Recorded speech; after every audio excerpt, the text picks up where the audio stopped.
The reason you feel that way is because of the way you talk to yourself. If you change the way you talk to yourself, you'll change how your story is. The only thing the woman with the issue of blood did that saved her from dying was change how she talked to herself. She said within herself, not to anybody else, if I may but touch the hem of his garment, I'll be made whole. So the greatest sermon starts within you. Keep a good attitude when it's not happening as fast as you would like. David said, God, my times are in your hands. It's very powerful when you can say, God, I not only trust your ways, but I trust your timing. I know at the right time, when I'm ready, when I can handle it, you will take me to new levels of my destiny. I was talking to my trainer the other day.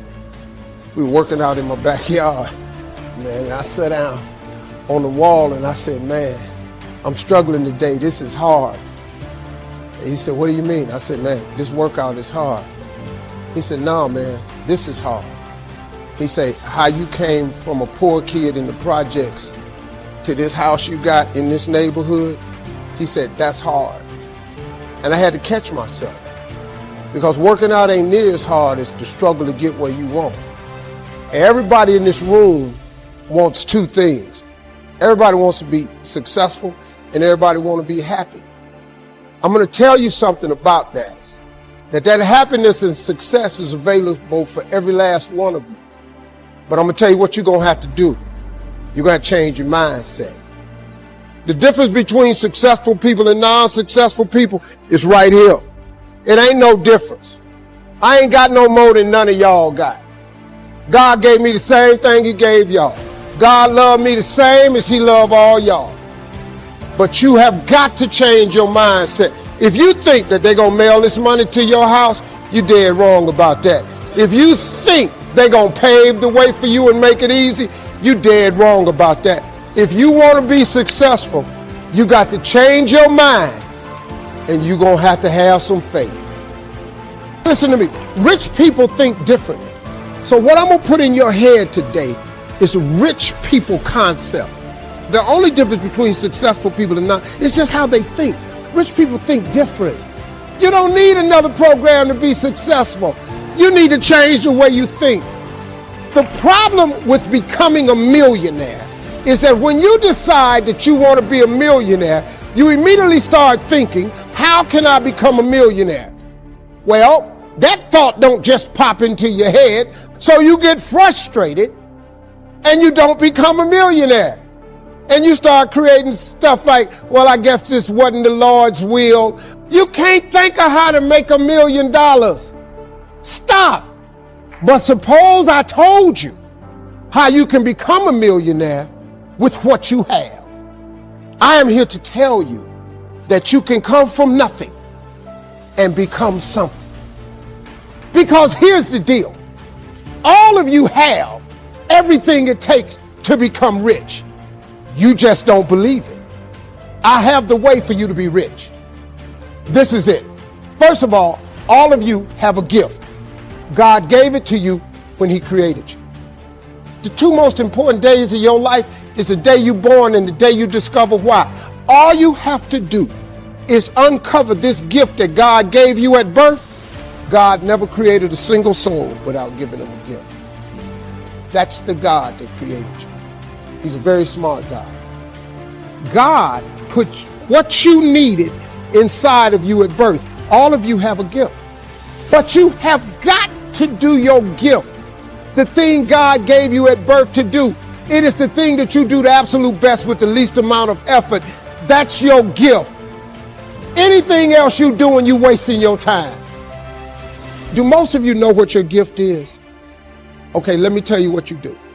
Go home today. Sit down and have one conversation with yourself. What is the thing that I do the absolute best with the least amount of effort?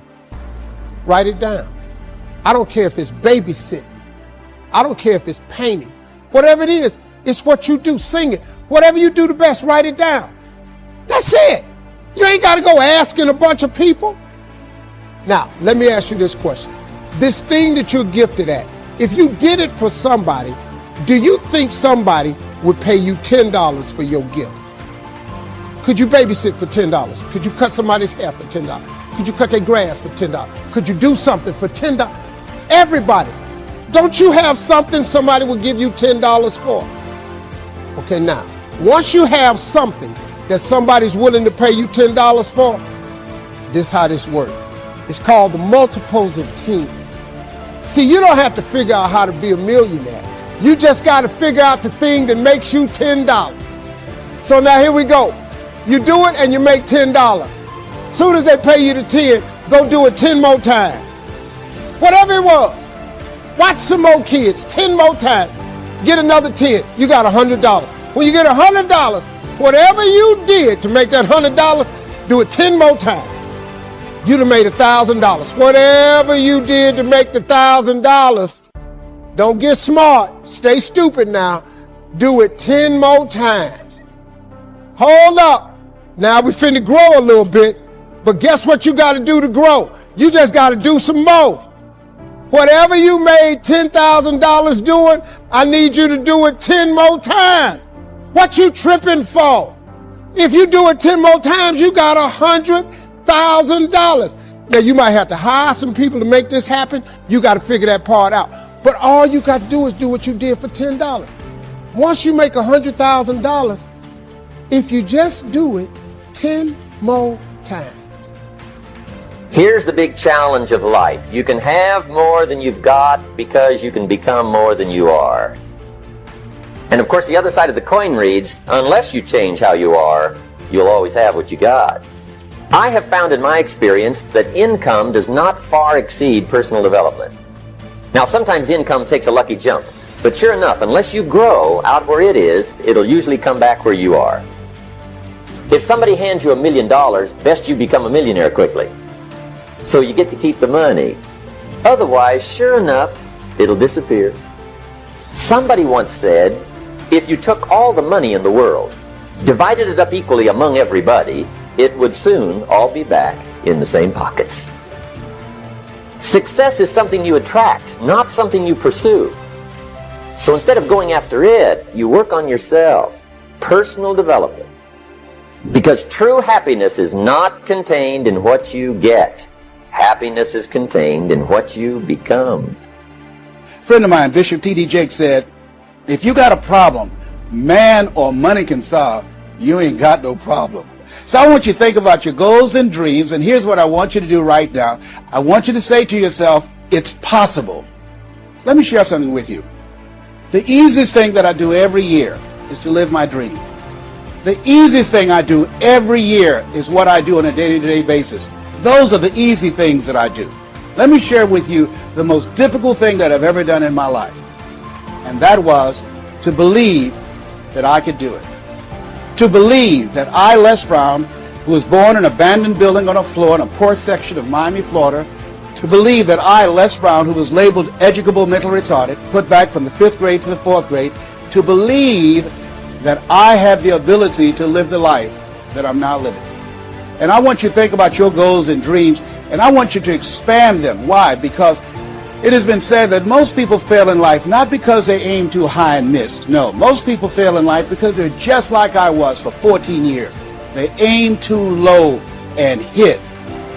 The reason that I procrastinated for 14 years was because when I was in the 5th grade and Mrs. Mary Ford Williams said to Mrs. Compton, he doesn't belong here. He is slow. And they put me back from the 5th grade to the 4th grade. That affected me.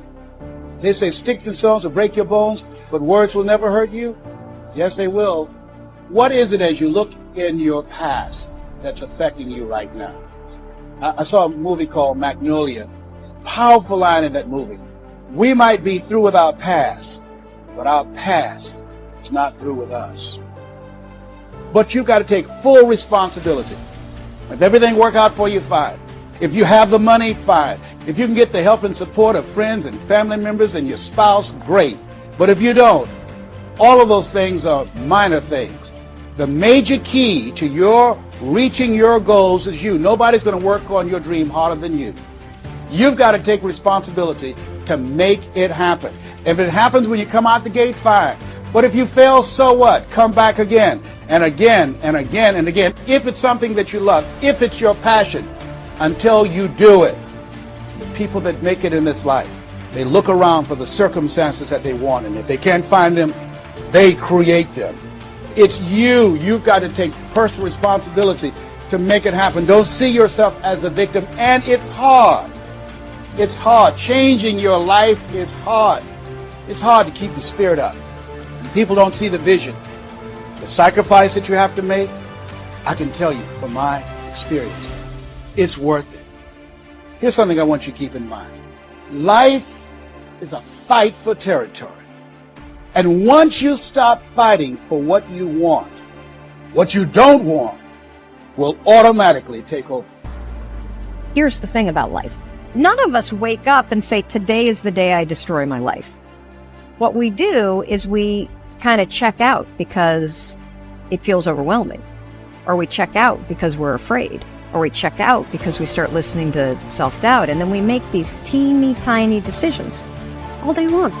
We don't even realize it. A decision to not get up on time, a decision to not eat the right thing, a decision to snap at your kids, a decision to not speak at a meeting, a decision to not look for a job, a decision to not deal with your finances, a decision to not call your parents, like whatever it is. All day long, these tiny decisions that take you so far off track. So stop looking for more unless you're looking in a mirror, because it's about time for you to see clearly that you are who you've been looking for. And that empty feeling you got, that hole in your chest, you only got that feeling because you think you're not blessed with everything you need. You cannot quit at the first sign of opposition. You cannot quit because your situation appears dismal. You've got to choose to get your energy up. You've got to choose to get your hopes up. You have to execute your plan and recognize that you have everything you need to finish. You can't just talk about wanting to win. You have to prepare to win, and you have to expect to win. So I have a question for you. Are you willing to finish? Is an opportunity, is a blessing. And it wasn't until I learned how to celebrate virtually everything that came my way that I was able to transcend it. You see, everything that was given to us by God, whatever that is perfect.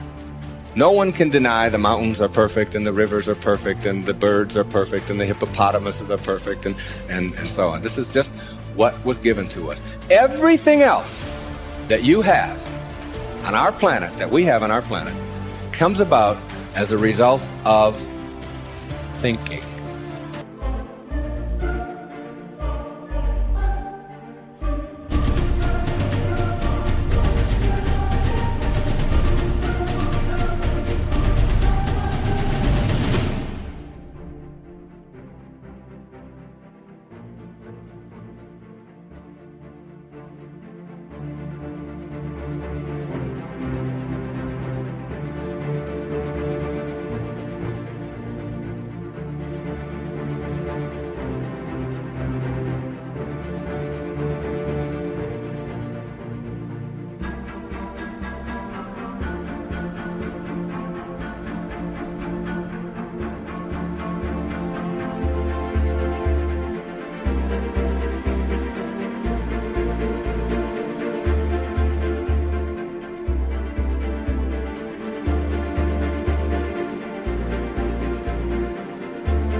Thinking. Thought makes it so. And then when you see people take on more responsibility and decide that they're going to aim up and confront their suffering honestly and forthrightly, that their lives get better and the lives of people around them get better too. And so that's very strange as well, because it also means that the pathway to less suffering is through suffering. Right? And that would be hopeful if the world was constituted that way. It's like, well, there's suffering. How do you make it worse? Run away. How do you make it better? Confront it. Yeah, but it's suffering. It's like, yeah, but it's there. There it is. It's right there. It's a precondition for existence or something like that. And it's like you have something important to do as well. And you confront it, and that's the pathway to transcending it. Although you cannot change conditions or circumstance, you don't have to let them control you. We can't control what's going on outside, but we can control what's going on inside. You know? And unfortunately, I don't think many of us have been raised to really understand that. And it's a lack of understanding that's causing all our problems. We are the only creature on the planet that's totally disoriented in our environment. All the little squirrels, the birds, all the animals are completely at home in their environment. They blend in. You and I are totally disoriented in our environment. We've been given the mental faculties to create our own environment. However, we go right through school and we've never learned that. We have higher faculties, and the average person has no knowledge of how to operate, how to develop. We have perception, the will, reason, imagination, memory, and intuition. Now, those mental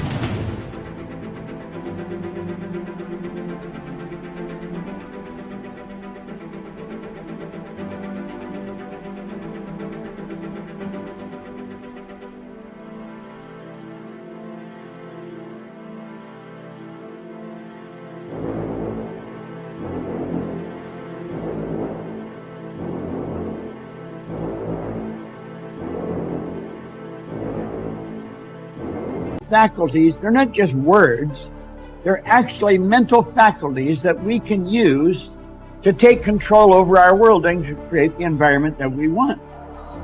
But unfortunately, we grow up, we don't know that. We've been raised to live through by what we see, hear, smell, taste, and touch, our physical senses. And we've been raised to be controlled by what's going on outside. As little kids, will you listen to what I'm telling you? Will you look at this? You know, and so it's all outside. We get our report card, and that tells us what kind of student we are. But it really tells us where our mind was at for a few minutes 3 weeks ago. Got nothing to do with who we are. So I think we're raised in ignorance, actually. There's a very small percentage of the population that have a reasonably clear understanding of who they are and what they're capable of doing, but the ones that do.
Are in the minority.